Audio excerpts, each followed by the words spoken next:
We've all been there. You take the wrong exit off the freeway, go out a different door than the one you came in. And before you know it, you're asking, where am I?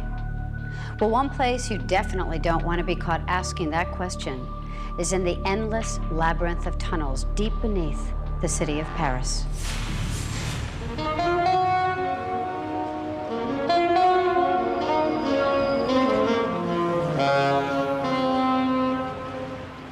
Paris, France, a city of stunning beauty and light.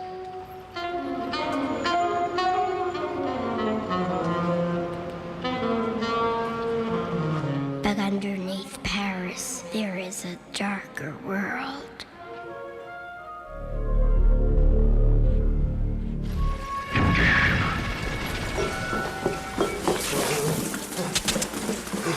Below the city lies a labyrinth of ancient tunnels and mass graves known as the catacombs.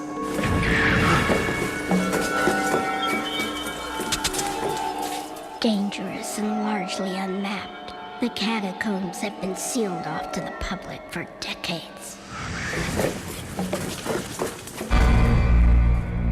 It is down here that a video camera containing mysterious footage was discovered.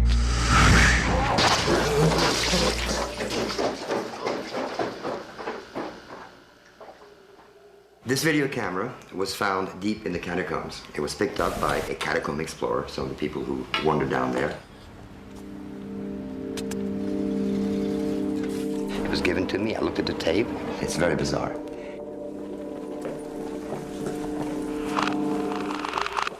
It's a point of view shot.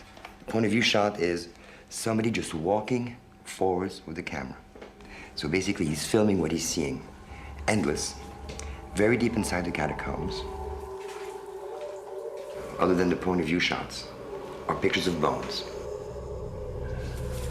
Human bones. These were the poor Parisians who died over the last 1,000 years.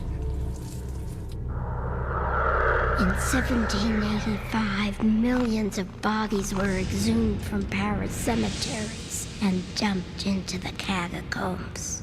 This person occasionally stops and he photographs bones, often in the shape of an arrow. These arrows point in a direction. Occasionally also, he stops to photograph roomfuls of bones, which means that he's very, very deep inside the catacombs.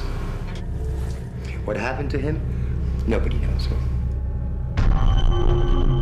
Filmmaker Francis Friedland was determined to solve the mystery of the lost catacombs explorer. Normally, I'm a freelance filmmaker. I shoot anything from fashion to documentaries. Attendez, je suis pas prêt.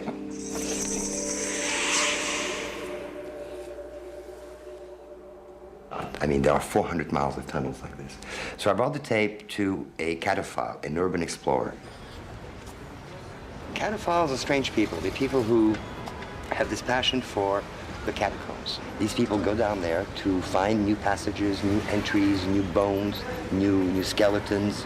Lézard is probably the person in Paris who knows the catacombs better than anyone. So according to Lézard, the person is not someone who knew his way around. My intention right now is to go down with a still photographer, Vincent, a friend. I'm also going to take an excellent sound man, Francis, to spend some time in the catacombs and try to solve the mystery.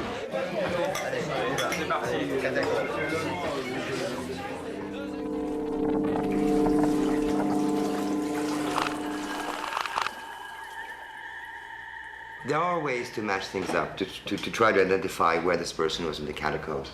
At times you'll see there's signs, painted signs on the wall, which is not uncommon. People have been painting in the catacombs for centuries. So it is possible with these paintings that we may be able to retrace an itinerary to some extent.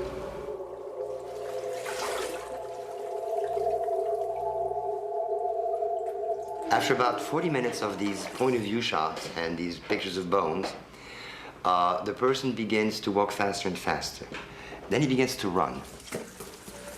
We hear his breathing get louder and louder, as though something was scaring him. He's frightened, he's frightened. Occasionally he stops, perhaps to try to decide which way to run among all the many different corridors. He's running faster and faster and faster, deeper and deeper into the catacombs. And all of a sudden, he drops the camera. He just dropped. The camera just drops on the ground and keeps rolling. And you see his feet just run away.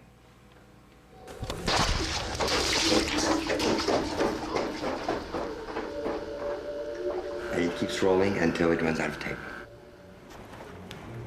Francis and I are going to now meet the director of the Catacombs Museum, who has nothing to do with the cataphiles, doesn't even want to know about the cataphiles, but he may have some information, and hopefully he can let us look at some maps of the catacombs. In Paris, you have as many miles of tunnels underground as there are streets above ground. No one knows just how many passageways exist in the catacombs, but we believe that they go down over 300 feet. Some are filled with water, and many tunnels have collapsed over the years. It's an enormous maze. We think there are as many as 7 levels to it, spreading under the entire city. How do you get into the catacombs? Illegally, of course, and the idea is to find an entrance. The problem is that the authorities keep shutting them down. Apparently, Lézard has found a new way to get in. But it's way out from the center of town. It's actually on the edge of the city, through the railroad tracks for about a mile. And then this little hole in the ground, and we have to crawl through it. And he could still be down there. Maybe he found his way out. Nobody knows. We'll try to solve the mystery if we can. Coming up next, trapped in the catacombs. I mean, imagine just running out of batteries on your flashlight. You're dead. You're dead. And you just look at this. You lose your flashlight. You're finished. Easy to get lost in the catacombs, to become disoriented, unable to find your way out. You might never be found.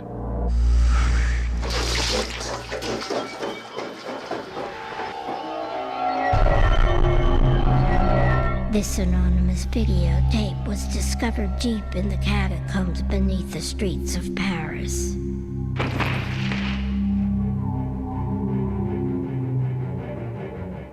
This videographer, he could still be down there. Maybe he found his way out. Nobody knows. My intentions now, as I've seen the tape, is to go down there, to try to find out what happened. So we'll try to solve the mystery if we can. So the trick is to watch not only your feet, but your head.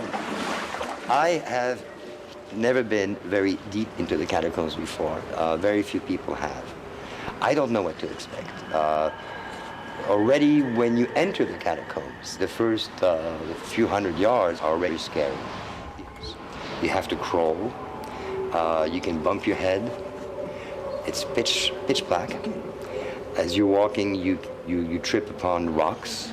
Holes, you can fall pretty deep. There are 400 miles of tunnels within the catacombs. Many of these passages lead to lower levels.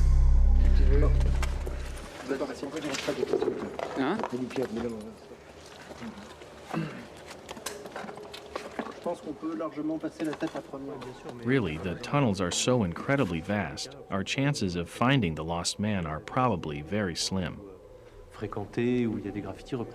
But we do know by looking at his video that he got as far as these lower levels, where we are now.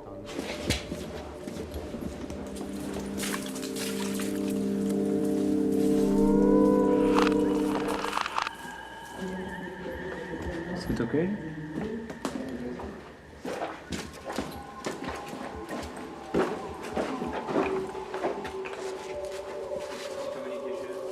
Anybody can get lost in here. Anyone can get lost in here. I mean, imagine just running out of batteries on your flashlight. You're dead. You're dead. It's true. I mean, just look at this. You lose your flashlight. What happens? We're finished. We're dead.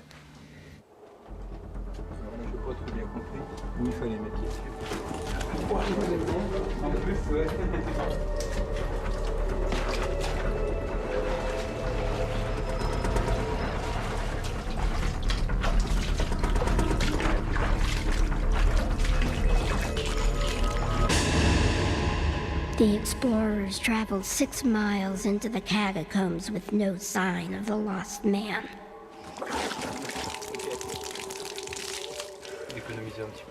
This is my own opinion, but this is far too deep for an amateur to be messing around. He must have lost his way down some passage and died.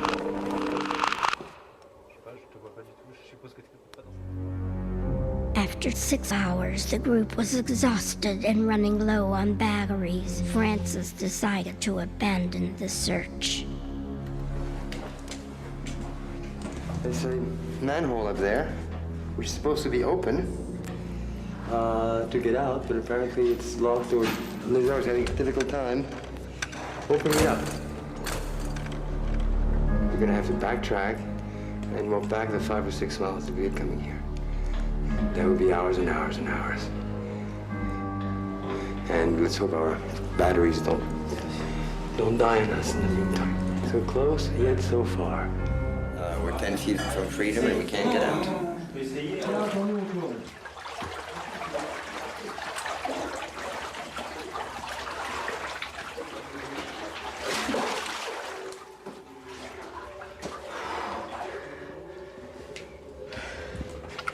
It's about 60 feet from here to the street. Well, it looks like a manhole.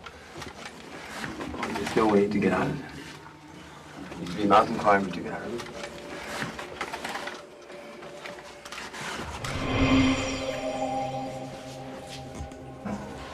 I think I saw this on the tape. This figure with the arms outstretched, the legs outstretched. And then I think after this, the camera turns right.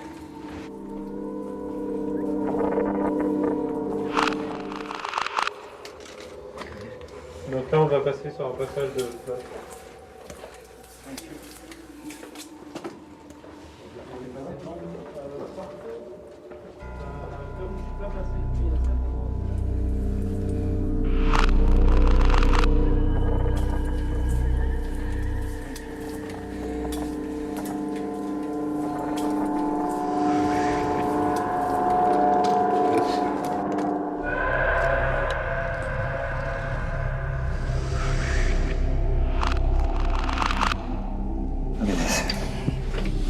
This is really brutal.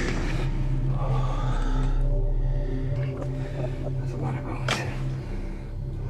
I'm standing on dozens of corpses, just walking on them. You can't see the bottom. I don't even know how deep this is.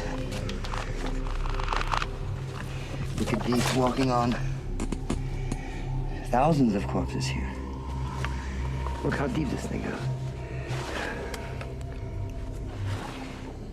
It looks like the killing fields.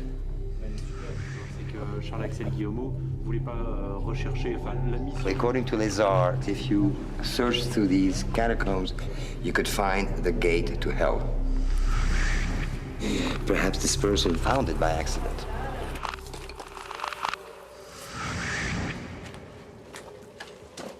This is the gate to hell.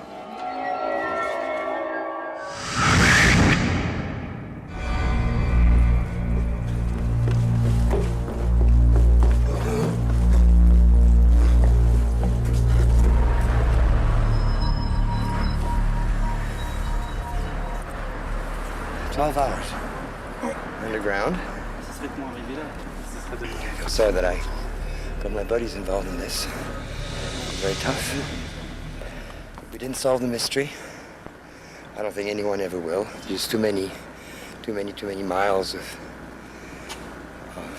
tunnels in there. But we'll never understand what frightened whoever it was that dropped the stake.